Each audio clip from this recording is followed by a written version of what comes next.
Hello class 10th के students, कैसे हैं आप लोग? बहुत अच्छे हैं। तो आज के इस वीडियो में हम बताने वाले हैं डिमित्री मेंडलीव और मेंडलीव जो पीरियोडिक लॉ दिए थे उसके बारे में आज के इस वीडियो में हम डिस्कशन करने वाले हैं। ठीक है बच्चों, इससे पीछे हम 2 लेक्चर कर चुके हैं जिसमें डोबर्नियर्स ट्राइड वो पहला लेक्चर था, दूसरा lecture Newlands law of Octave के ऊपर था और तीसरा लेक्चर जो है डिमित्री मेंडलीव जो पीरियोडिक टेबल जो दिए थे, पीरियोडिक लॉ अपना दिए थे, उसके बारे में डिस्कशन करेंगे। ठीक है बच्चों, तो आज के वीडियो में पूरी तरह से डिमित्री मेंडलीव और उनका जो पीरियोडिक लॉ था जो वो दिए थे उसके बारे में ही डिस्कशन करने वाले हैं। तो मेरा नाम है विजेतानंद और आप देख रहे हैं आप ही का चैनल एकलव्य वाटिका। तो बच्चों कॉपी और पेन निकाल लीजिए, नोट बनाना शुरू कर दीजिए, क्योंकि जो मैंने नोट बनाया है वो नोट अगर प्रॉपर लिखते हैं तो आपको कहीं से भी बुक पढ़ने की आवश्यकता नहीं होगी यार, सारा कुछ यहाँ से क्लियर हो जाएगा।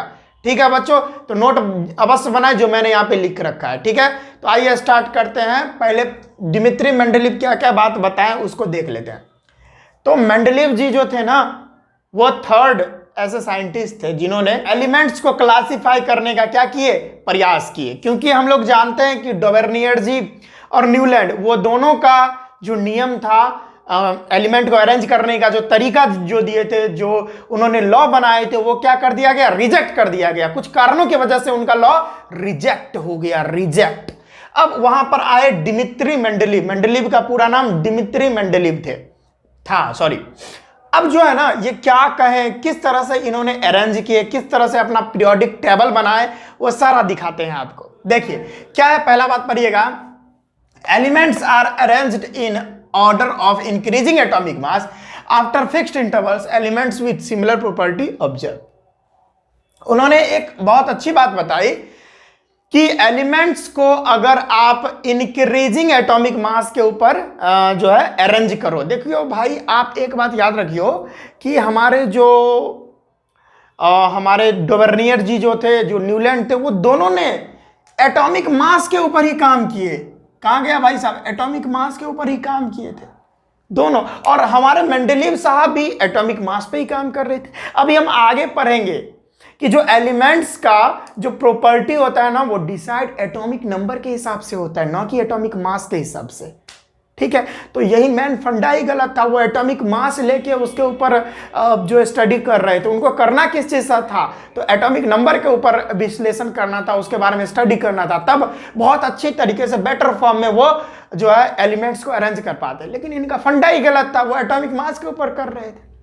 ठीक है, तो वो मिस्टेक थी जो ये कर रहे थे, वो हम आगे डिस्कस करेंगे जब मॉडर्न पीरियोडिक टेबल पढ़ेंगे। Long form of periodic table given by Henry Moseley, उनके द्वारा जो हेनरी मोसले के द्वारा जो पीरियोडिक टेबल दिया गया था उसमें हम ये चीज बहुत अच्छे से डिटेल में देखने वाले हैं। ठीक है, तो अभी बस डिमित्री मेंडलीव जो बात बताया उसी के बारे में डिस्कशन हम कर लेते हैं। ठीक है, डिमित्री मेंडलीव जी बोले थे कि अगर आप इंक्रीजिंग एटॉमिक मास के हिसाब से एलिमेंट्स को अरेंज करते हो तो एक फिक्स्ड इंटरवल्स पर, एक फिक्स्ड टाइम पर क्या होगा, सिमिलर एलिमेंट्स का जो है प्रॉपर्टी रिपीट होगा। मेरी बात को फिर से समझिए कि अगर आप एलिमेंट्स को इंक्रीजिंग एटॉमिक मास के जैसे अरेंज करते हैं, इंक्रीजिंग एटॉमिक मास आपको समझ में आता है, पहले कम एटॉमिक मास वाला एलिमेंट, फिर ज्यादा एटॉमिक मास वाला, फिर उससे ज्यादा एटॉमिक मास वाला, फिर उससे ज्यादा एटॉमिक मास वाला, इस तरह से एलिमेंट को अरेंज करने के लिए बोल रहे हैं। इसी तरह के अरेंजमेंट को बोलते हैं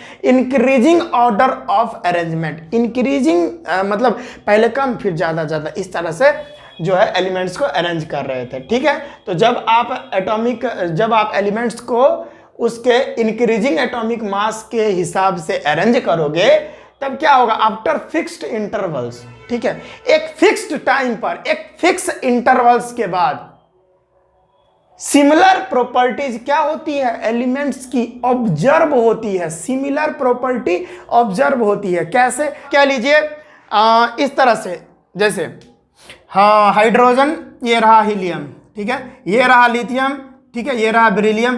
तो कहने के बाद है एक फिक्स्ड इंटरवल्स के बाद ना, एक फिक्स्ड इंटरवल्स के बाद जो है यहाँ पे लिथियम, फिर यहाँ पर लिथियम के बाद आता है सोडियम, ठीक है, एक फिक्स्ड इंटरवल्स के बाद लिथियम आएगा, एक फिक्स्ड इंटरवल्स के बाद सोडियम आएगा, एक फिक्स्ड इंटरवल्स के बाद जो है यहाँ पर पोटासियम आएगा, ठीक है।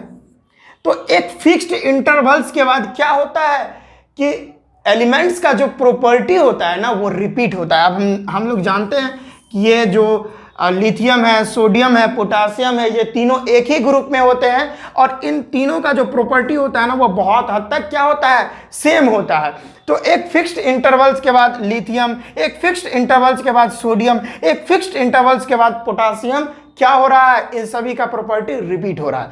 तो ये क्या होता है, यही बात उन्होंने बताया कि अगर आप इंक्रीजिंग एटॉमिक मास के तरह से एलिमेंट्स को अरेंज करते हो तो एक फिक्स्ड इंटरवल्स के बाद एलिमेंट्स का, सिमिलर एलिमेंट्स का जो है प्रॉपर्टी क्या होता है, जो है रिपीट होता है। क्या होता है, रिपीट होता है या ऑब्जर्व होता है, मतलब ऑब्जर्व किए उन्होंने वो बात बता रहे हैं। ठीक है बच्चों, समझ में आया। अब हम पढ़ते हैं पीरियोडिक प्रॉपर्टीज क्या होता है, ठीक है, या इसी को पीरियोडिसिटी भी बोलते हैं। क्या होता है भाई साहब, देख लेते हैं। The repetition of similar chemical properties of element at regular और fixed intervals is called periodic property और पीरियोडिसिटी।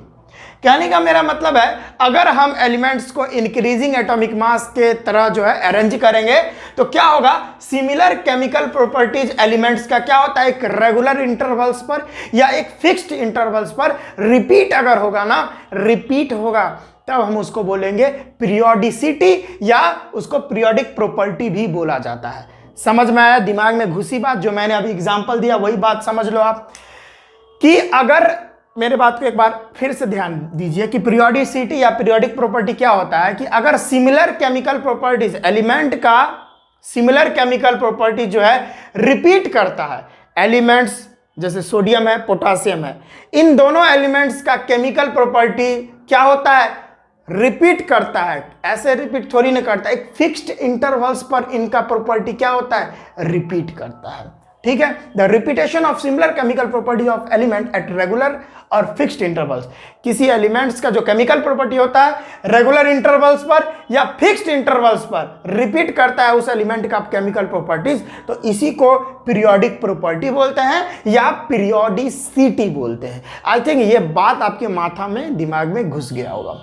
ठीक है, अब यहां पर जो पीरियोडिक प्रॉपर्टीज होती है ना या पीरियोडिसिटी जो होती है वो एटॉमिक मास पर डिपेंड करती है, ऐसा बोल रहे हैं मेंडलीव जी, डिमित्री मेंडलीव बोलते हैं। जो पीरियोडिक प्रॉपर्टी होता है एलिमेंट का, ठीक है, एलिमेंट का जो भी पीरियोडिक प्रॉपर्टी होता है वो डिपेंड करता है एटॉमिक मास पे ना, लेकिन एक्चुअल में डिपेंड करता है एटॉमिक नंबर पे, वो अभी आगे पता चलेगा।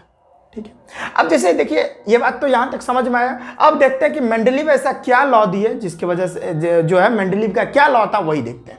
मेंडलीव पीरियोडिक लॉ, मेंडलीव जो है पीरियोडिक लॉ क्यों दिए थे, क्या दिए थे उसमें, क्यों तो जानते ही है, एलिमेंट को अरेंज करने के लिए दिए थे, लेकिन उनका लॉ क्या कहता है वो देखते हैं।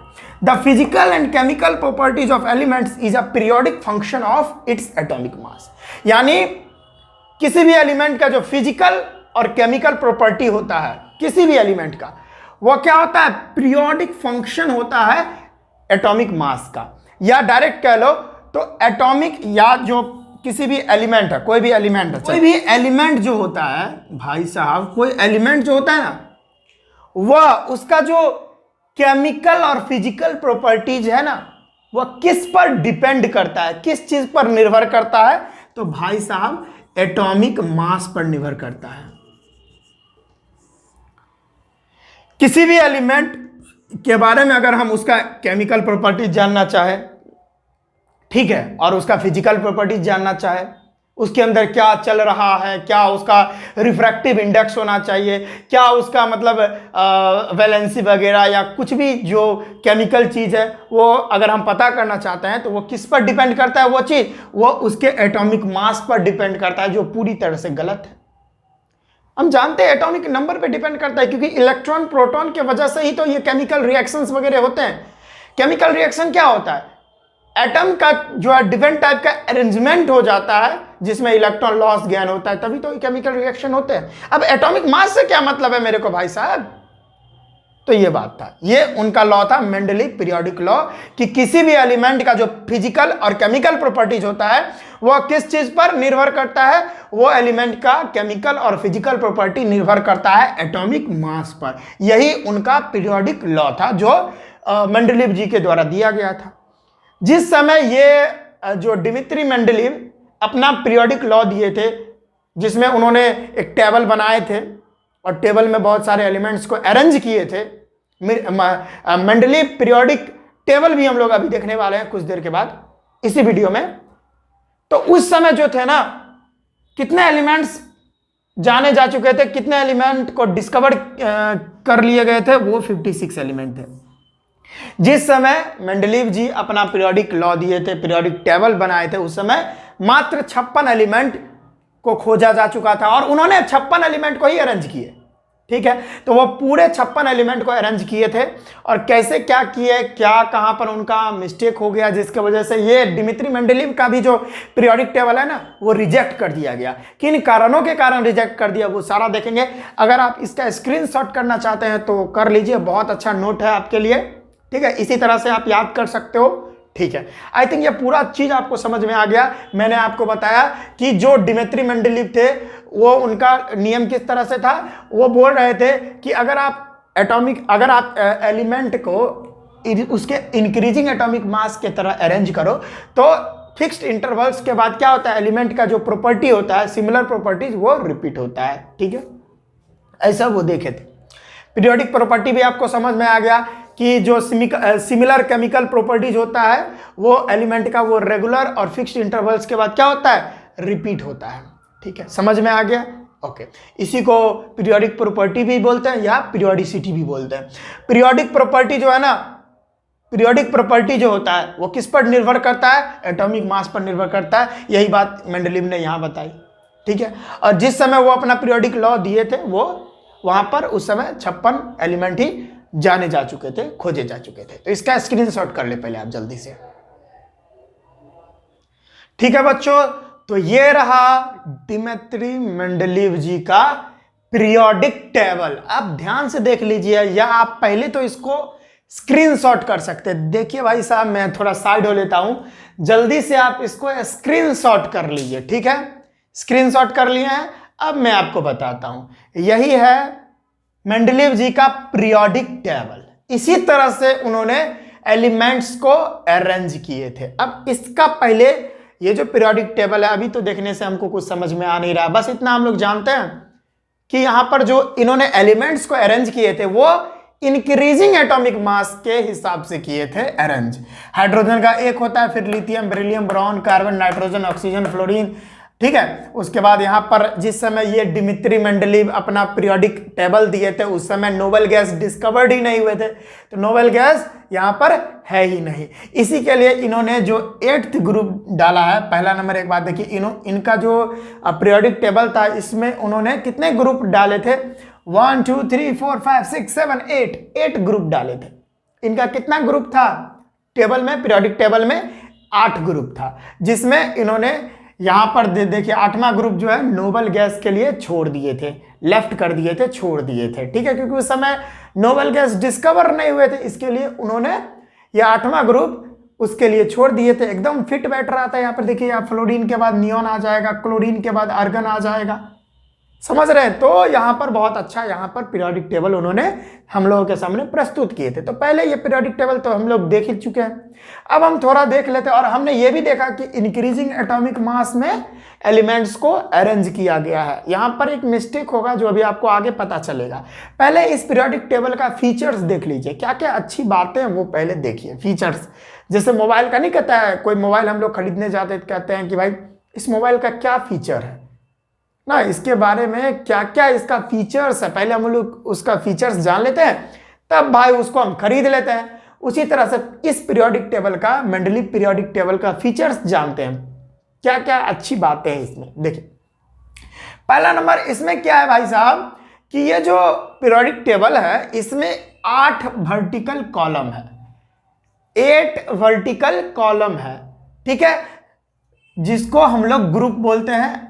देखिए ये वर्टिकल होता है, ट्वी ट्वी ट्वी ट्वी ट्वी ट्वी ट्वी ट्वी टू, यानी 8 वर्टिकल कॉलम आपको दिख रहे हैं, जिसमें उन्होंने 1 to 8 यानी वो जो ग्रुप है उसका नाम 1 से लेकर 8 तक ग्रुप रखे हैं, जिसको 1 ग्रुप, दूसरा ग्रुप, तीसरा, चौथा, पांचवा, छठा, सातवां, आठवां, 8 ग्रुप है इसमें। इनके पीरियोडिक टेबल में 8 ग्रुप उन्होंने रखे हुए हैं। अब इस ग्रुप में भी कुछ थोड़ा खेला हो गया। क्या खेल हुआ है देखिए, ये 1 से लेकर 8 ग्रुप तक है, जिसमें ग्रुप में भी उन्होंने सब ग्रुप बना दिए। देखिए ग्रुप में भी सब ग्रुप बना दिए। देखिए यहां पर ये ग्रुप है ना, ग्रुप फर्स्ट, इसमें ए बी करके ये सब ग्रुप बना दिए हैं।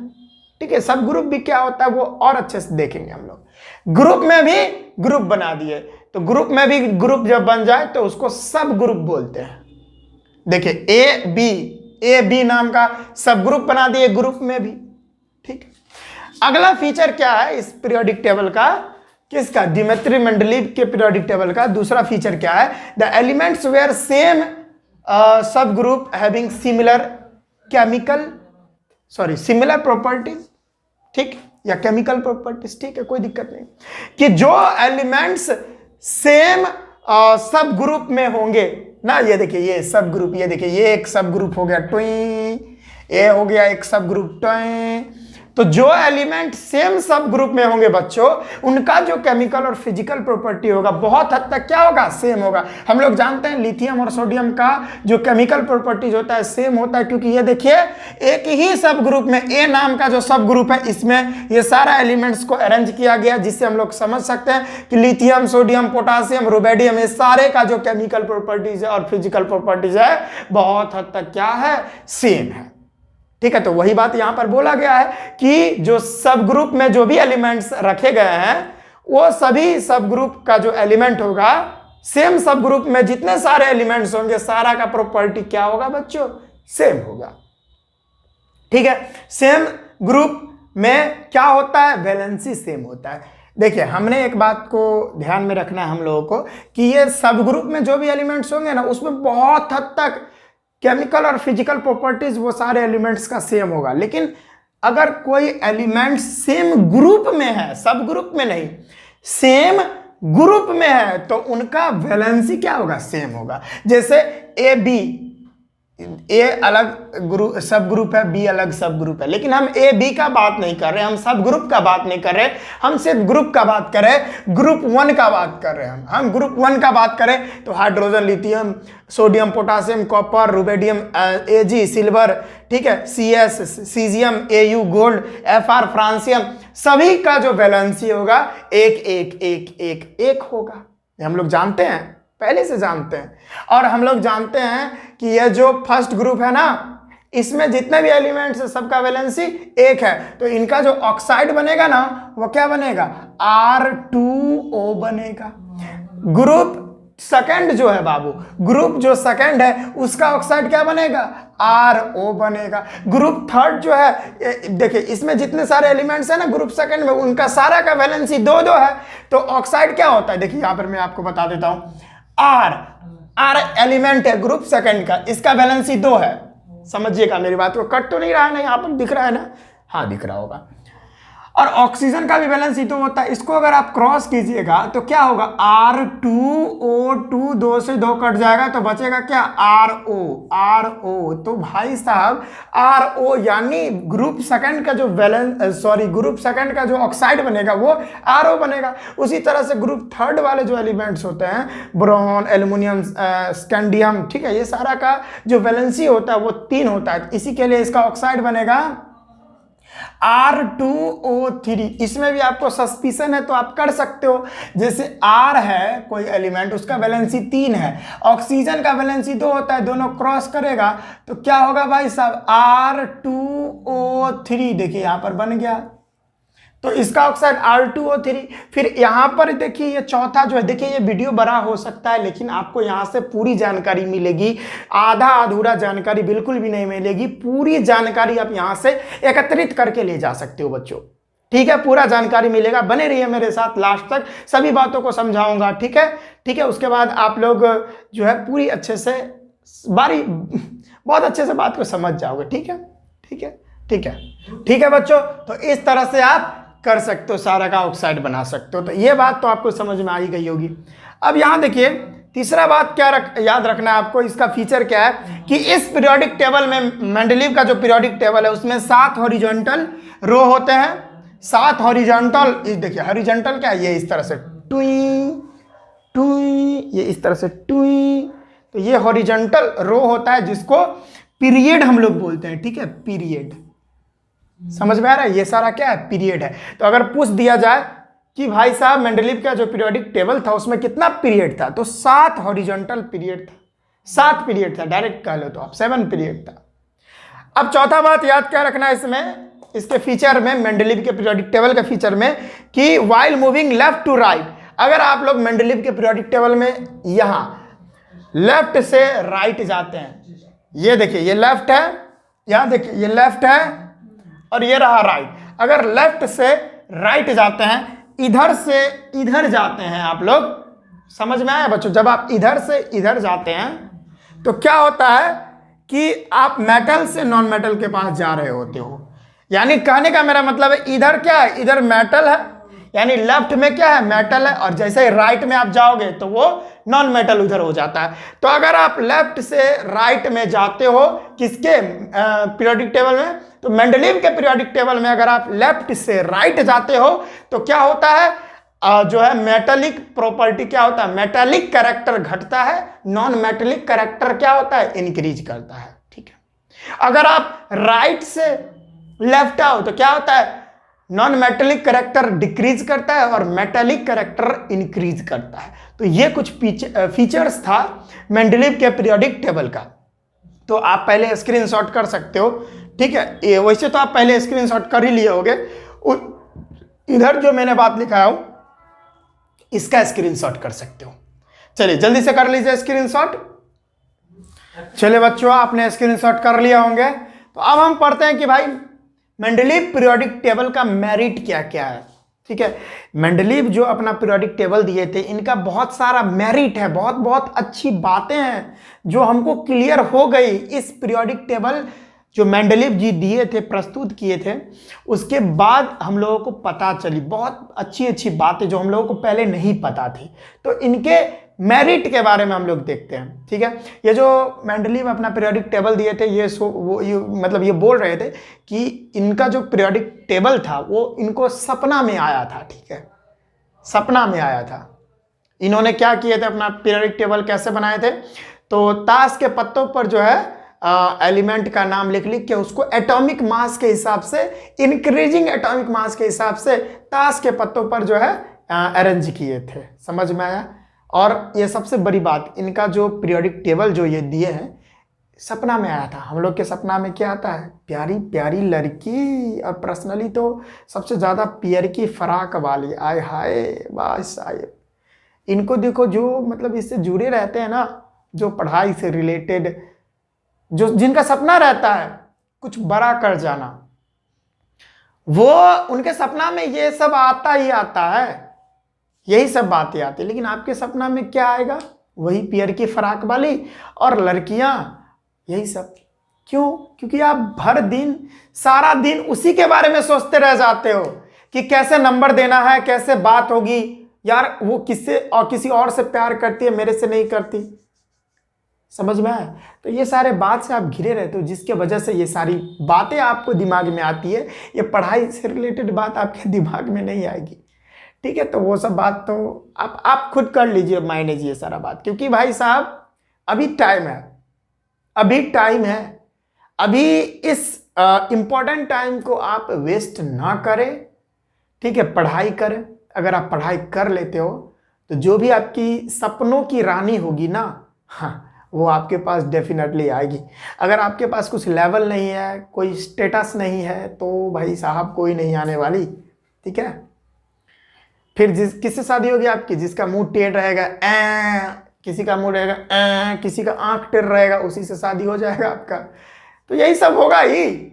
आपके पास कुछ स्टेटस होना चाहिए, नॉलेज होना चाहिए, कुछ अच्छा पोजीशन होना चाहिए, तभी ना आपको मतलब जो आपका सपनों की रानी होगी, जो आपके सपने में आती है पियर की फराक वाली, उससे आपका मैरिज होगा। नहीं तो वही मुंह जिसका घोंचियाल रहेगा उसी से शादी होगा, या कई लुठवी जो काला रहेगा उसी से शादी होगा। ठीक है, तो भाई साहब ये आपके ऊपर निर्भर करता है, आप अपने पियर की फराक वाली से शादी करना चाहते हैं जो आपकी सपनों की रानी है, कि वो जो काला कलूठा जो लड़की है एकदम मुंह जैसे ही में से है इस तरह से, उससे करना चाहते हैं। तो यह आपके ऊपर है। अगर आप अपने सपनों की रानी से शादी करना चाहते हैं तो आपको बहुत अच्छे से पढ़ना पड़ेगा, अपना एक पोजीशन बनाना पड़ेगा, स्टेटस बनाना पड़ेगा। अगर आपने सोच के रखा है कि नहीं भाई साहब वही वो मुंह जिसका चुप जैसा रहेगा खूं खां, तो उसी से शादी करना है, तो भाई साहब आप ना पढ़ो। क्यों आए हो यहाँ पे? ना पढ़ो। वैसे ना पढ़ोगे तो आपको उसी से शादी हो जाएगा। लेकिन आपको अगर आपके सपनों की रानी चाहिए तब आपको तो भाई साहब पढ़ना पड़ेगा, एक लेवल बनाना पड़ेगा। ठीक है, ये आपके ऊपर है। तो चलिए मेरिट को देखते हैं, ज़्यादा बात ना करते हुए मेरिट को देखते हैं। ठीक है भाई साहब, हाँ मेरा बात अगर दिल पे लगा हो तो हाँ, इस मेरे बातों को दिमाग में तो उतारना ही है और दिल में भी उतारना है। ठीक है, चलिए स्टार्ट करते हैं। पहला मेरिट है कि grouping of all non elements 56 elements. कहने का मतलब है कि इनका पहला मेरिट यह था कि उस समय जिस समय अपना ये डिमित्री मेंडलीव अपना पीरियोडिक लॉ दिए थे, पीरियोडिक टेबल दिए थे, उस समय 56 एलिमेंट्स डिस्कवर हो चुके थे। तो उन्होंने 56 एलिमेंट्स को जो क्या किए, अरेंज कर दिए। तो ये पहला मेरिट था भाई साहब, समझ में आया? जितना जैसे डॉबर्नियर साहब को ले लीजिए, उन्होंने सभी एलिमेंट्स को अरेंज करने में असक्षम थे, सभी एलिमेंट्स को अरेंज नहीं कर पाए थे। लेकिन डिमित्री मेंडलीव जो अपना पीरियोडिक टेबल दिए थे उसमें सभी एलिमेंट्स को अरेंज करके दिखा दिए। भाई साहब ये पहला मेरिट था इनका, बहुत बड़ा बात था। दूसरा मेरिट इनका क्या था? He left some gaps for undiscovered element. ओ भाई साहब ये सबसे बड़ी बात है, ये तो सबसे बड़ी बात है। ठीक है, ये क्वेश्चन आ सकता है कि जो हमारा मेंडलीव थे वो उन्होंने जो है अनडिस्कवर्ड एलिमेंट, जो एलिमेंट डिस्कवर नहीं हुए थे वहां पर गैप क्यों छोड़े थे, कुछ कारण के वजह से। तो देखिए आप पीरियोडिक टेबल में, मेंडलीव के पीरियोडिक टेबल आप गौर कीजिएगा कि उन्होंने कई स्थान पर उन्होंने खाली स्थान छोड़ दिए। ये देखिए यहाँ पे, यहाँ पे, यहाँ पे। तो उन्होंने जो एलिमेंट्स जहां पर मतलब जो एलिमेंट्स खोजे नहीं जा चुके थे, जो एलिमेंट्स अनडिस्कवर्ड थे, उसके लिए उन्होंने क्या किए, जगह छोड़ दिए। ये दूसरा मेरिट था। अब इस मेरिट का इंपॉर्टेंस आपको अब पता चलेगा। देखिए तीसरा बात, he predict the property of undiscovered element. वो जो खाली जगह छोड़ दिए थे ना यहाँ पर टुई टुई, ये जो अनडिस्कवर्ड एलिमेंट है उसके लिए यहां पर खाली जगह छोड़ दिए थे, तो उसका प्रॉपर्टी वो पहले ही बता दिए। वो बोले कि हाँ फ्यूचर में एक एलिमेंट खोजा जाएगा जो यहीं पर मतलब यहीं पर उसका जो है प्लेस होगा, पोजीशन होगा। और लो भाई साहब अभी उसको खोजा भी नहीं गया उस एलिमेंट को, हम अभी उसका प्रॉपर्टी बता देते हैं। उसका रिफ्रैक्टिव इंडेक्स ये होगा, उसका जो है कंडक्टिविटी ये होगा, सभी चीज उन्होंने पहले ही प्रेडिक्ट कर दिए। भाई साहब ये तो बहुत ही क्या कहें, बहुत ही लॉजिकल, बहुत तगड़ा और बहुत ही बड़ा मेरिट उनका उस समय हुआ था। अब पहले बता दो, जैसे आप बताओ, जैसे मैं आपको बताता हूं, मैं आपको बता दूंगा, जैसे आपकी अभी शादी भी नहीं हुई है, मैं आपको बता दूंगा आपको इस नाम के लड़की से शादी होगी और आपको पहला बच्चा ये होगा। तो भाई साहब और पहला बच्चा ये होगा, नाम भी बता दूंगा, नाम तो आप खुद ही रखोगे। जैसे आप देखिए, जैसे आपको इस लड़की के से शादी होगी, इस नाम के लड़की की शादी होगी, उससे शादी होगी, उसके बाद तुम्हारा जो है लड़का होगा या लड़की होगा पहले ही प्रेडिक्ट कर दिए। और उसके बाद आपका जो बेटा होगा ना या बेटी होगी, उसका जो गला होगा वो बहुत अच्छा मधुर गाएगी, जो भी होगी। तो इतना बात हम पहले प्रेडिक्शन कर दिए, तो कितना बड़ा बात हो गया ना, बहुत बड़ा बात हो गया। उसी तरह से हमारे मेंडलीव साहब जी जो जगह खाली स्पेस छोड़ दिए थे अपने पीरियोडिक टेबल में, उन्होंने उस एलिमेंट्स को जो कि डिस्कवर्ड ही नहीं हुआ है उसके बारे में पहले बता दिए कि भाई साहब इन फ्यूचर में एलिमेंट्स खोजा जाएगा जो यहां पर इस खाली स्थान में भराएगा, इस खाली स्थान के जगह पे आएगा। और लो भाई साहब मैं अभी इसका प्रॉपर्टी बता देता हूं, इसका वैलेंसी क्या होगा, 2 होगा, इसका वैलेंसी 3 होगा, और इसका जो रिफ्रैक्टिव इंडेक्स होगा ये फ्लामा होगा, और इसका जो कंडक्टिविटी होगा वो इतना होगा। सब कुछ पहले बता दिए, ये प्रेडिक्ट कर दिए। तो ये तीसरा सबसे बड़ा मेरिट था। तो गजब गजब बातें यहाँ पर आपको बताई गई हैं। जैसे क्या क्या प्रेडिक्ट किए थे, जैसे देखिए इका एल्युमिनियम, इका एक संस्कृत का वर्ड होता है, इका, ठीक है। इका एल्युमिनियम, देखिए भाई साहब, देखिए ये एल्युमिनियम के नीचे वाला जो एलिमेंट है ना, देखिए एल्युमिनियम यहां पे दिख रहा है ना आपको, एल्युमिनियम के जस्ट नीचे वाला जो एलिमेंट है, जहां पर आप खाली जगह देख रहे हैं, ये इसको उन्होंने इक्का एल्युमिनियम बोल दिया है, ठीक है, इक्का एल्युमिनियम। और इक्का एल्युमिनियम आगे चलकर गैलियम जो है, गैलियम एलिमेंट के नाम से जाना गया। इका एल्युमिनियम जो है, एल्युमिनियम के जस्ट नीचे वाला जो एलिमेंट है, उसको इका एल्युमिनियम नाम रख दिए। और वो जो उसका जो प्रॉपर्टी उन्होंने पहले प्रेडिक्ट किए थे, वो गैलियम से पूरा मिला, क्योंकि इका एल्युमिनियम आगे चलकर गैलियम का नाम उसका रखा गया, गैलियम। और गैलियम और इका एल्युमिनियम का जो भी प्रॉपर्टी उन्होंने पहले ही डिसाइड किए थे, बताए थे, वही इसका गैलियम का प्रॉपर्टी हुआ। तो हुआ ना बहुत बड़ी बात। हाँ, उसी तरीके से एक और था इका सिलिकॉन। सिलिकॉन ट्रुई की तरह भाई साहब, सिलिकॉन, देखिए सिलिकॉन के जस्ट नीचे वाला जो एलिमेंट जो डिस्कवर नहीं हुआ था, उसका उन्होंने नाम रखा इका सिलिकॉन, जो आगे चलकर जर्मेनियम के नाम से जाना गया। उसका जो भी प्रॉपर्टी पहले प्रेडिक्ट किए थे, कौन, हमारे मेंडलीव साहब, वो एकदम पूरा जर्मेनियम से मिल गया। समझ में आया, पूरा जर्मेनियम से मिल गया। तो ये सारा बात आई थिंक आपको समझ में आ रहा होगा। तीसरा मेरिट आपको समझ में आ गया, पहला दूसरा तीसरा समझ में आ गया। चौथा ये क्या है कि ही करेक्ट एटॉमिक मासेस। पहला नंबर, कुछ एटॉमिक मास जो थे, उसका एटॉमिक मास क्या था, गलत था, गलत अरेंज किया गया था। लेकिन उन्होंने क्या किए, एटॉमिक मास को क्या किए, एकदम सिस्टमैटिक ढंग से अरेंज किए। जैसे देखिए एग्जांपल प्लेटिनम एंड गोल्ड का बात करें, देखिए प्लेटिनम यहां है और गोल्ड कहां गया भाई साहब, ये भाई साहब यहां है, ठीक है। तो इन दोनों का मास जो होता है क्या होता है, प्लेटिनम का क्या होता है, कम होता है, और गोल्ड का ज्यादा होता है, ठीक है। तो इस करेक्शन को भी उन्होंने बताया, कोई दिक्कत नहीं। चलिए, तो ये 4 मेरिट था जो आपको समझ में आना चाहिए। आप इसका स्क्रीनशॉट कर सकते हो, जल्दी से कर लो बच्चों। तो बच्चों अब मेरिट देख लिए थे, अब देखते हैं भाई साहब, इतना अच्छा मेंडलीव साहब ने अपना पीरियोडिक टेबल दिए, बहुत अच्छा से दिमाग लगाए, फिर भी इनका जो पीरियोडिक टेबल था वो रिजेक्ट क्यों कर दिया गया, कुछ कारणों की वजह से। तो इनका हम लिमिटेशन पढ़ेंगे, ठीक है, डिमेरिट जो होता है, लिमिटेशन, वो पढ़ने वाले हैं। पहला क्या है कि ग्रुपिंग ऑफ डिसिमिलर एलिमेंट्स, किन किन कारणों की वजह से जो है इनका जो पीरियोडिक टेबल था वो माना नहीं गया, रिजेक्ट कर दिया गया। तो पहला कारण है ग्रुपिंग ऑफ डिसिमिलर एलिमेंट्स। उन्होंने डिसिमिलर एलिमेंट्स को एक ही ग्रुप में डाल दिए थे। जैसे देखिए कॉपर, सिल्वर और एयू, ये तीनों का क्या होता है, प्रॉपर्टी सेम होता है। और सोडियम, पोटासियम और लिथियम, ये तीनों का प्रॉपर्टी सेम होता है। अब भाई साहब ये तीनों, ये देखिए इसको एक ग्रुप में डाल दिए हैं, कॉपर, सिल्वर और गोल्ड। ये सारा देखिए कॉपर, सिल्वर, गोल्ड और यहाँ पे लिथियम, सोडियम, पोटासियम, ये भले ही इनका वैलेंसी सेम हो, लेकिन ये एक ग्रुप में क्यों होंगे, क्योंकि सोडियम, पोटासियम, लिथियम, इसका तो कुछ और प्रॉपर्टी होता है। लेकिन अगर हम बात करें कॉपर, सिल्वर और यहाँ पर गोल्ड, ये सभी का प्रॉपर्टी अलग होता है। तो ये डिसिमिलर एलिमेंट्स का, डिसिमिलर प्रॉपर्टी वाले जो एलिमेंट है उसको वो सेम ग्रुप में रख दिए थे। पहला गलती इन्होंने ये किए थे।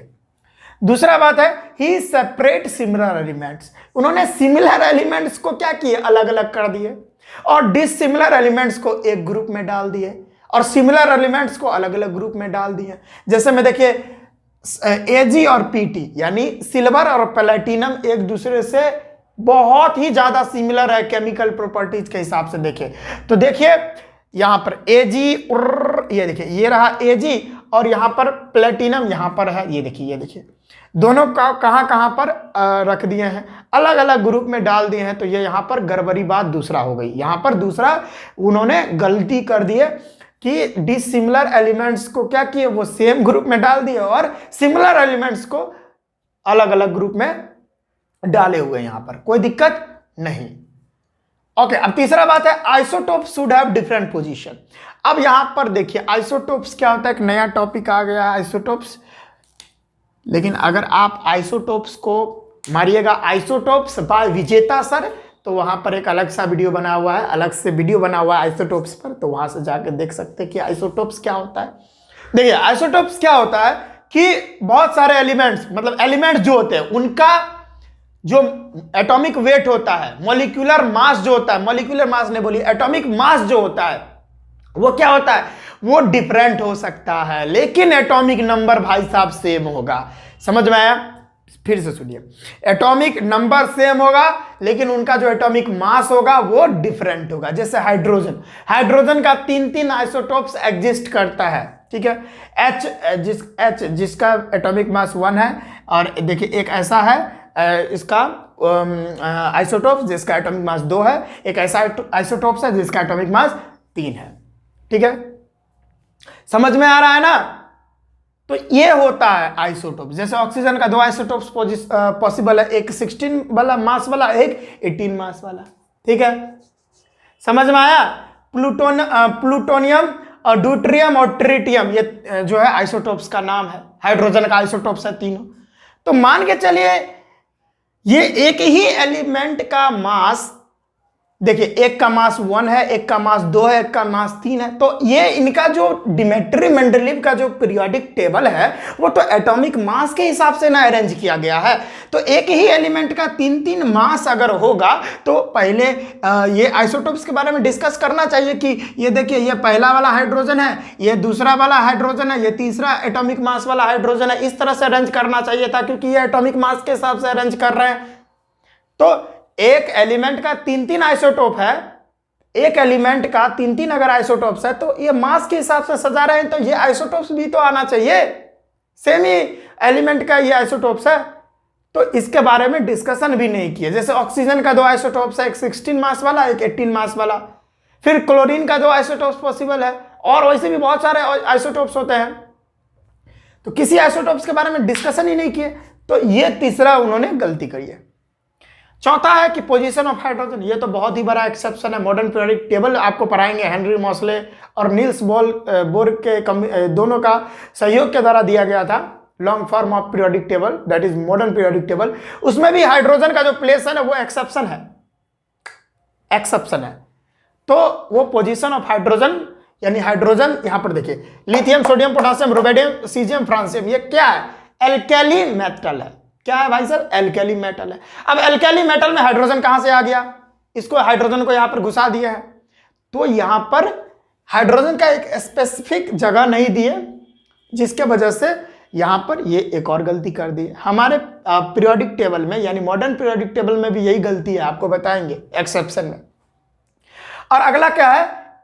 Anomalous pair. एनोमलस पेयर कहने का क्या मतलब कि यह खुद के ही रूल को फॉलो नहीं किए। एनोमलस पेयर कहने का मतलब कि खुद के ही नियम को फॉलो नहीं करना। जैसे इनका जो पीरियोडिक टेबल जो जिस तरह से एलिमेंट को इन्होंने अरेंज किए थे वो इंक्रीजिंग एटॉमिक मास पर था, लेकिन इन्होंने क्या किए, कुछ ऐसे एलिमेंट्स को क्या किए, उन्होंने गलत तरीके से अपने ही रूल को फॉलो न करते हुए कैसे भी करके जो है अरेंज कर दिए। जैसे यहां पर देखिए कोबाल्ट और निकल को, यहां पर एक्चुअल में क्या होता है, निकल का मास, एटॉमिक मास ज्यादा होता है कोबाल्ट से, और कोबाल्ट का क्या होता है जो है एटॉमिक मास ज्यादा होता है। वेरी सॉरी, मैं क्या बोल रहा हूं, ये जो निकल है ना, निकल का एटॉमिक मास कम होता है, कोबाल्ट का क्या होता है, ज्यादा होता है।